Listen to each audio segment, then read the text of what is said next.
Yes, naalala niyo itong pinto na to? Itong revolving door na to, dito pumasok ang basang-basang si Michelle Yeoh.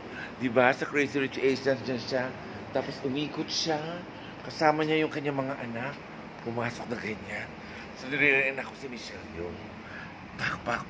Basang-basa sa ulan. Pumasok sa Qatar Hotel. Tapos dumiretso siya dito. Lumakad-lakad siya ng konti.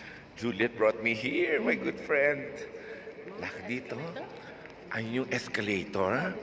Kung saan ang galing yung dating may-ari. The old owner came out of there.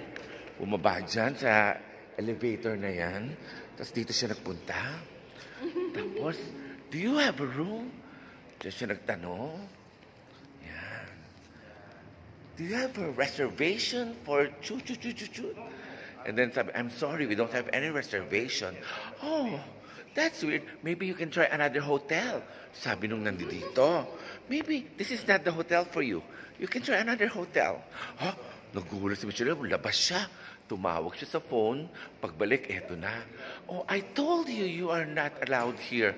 But no, siya pala ang may-ari na ng hotel na ito. Ito yon, dito nangyari yon. Ito yung eksena. At dito yung lumabas yung dating may-ari. Tapos sinabi, oh, she's the new lady of the house. Something like that. And after that, wala na. Naglakad na lang si Michelle Yeoh at sabi niya, maybe you should clean the floor. It's kind of wet. Tapos pumasok na dito si Miss Michelle Yeoh sa Crazy Rich Asians. Dito pala ginawa sa Penang. Malay mo, malay ko, malay niya. Malaysia!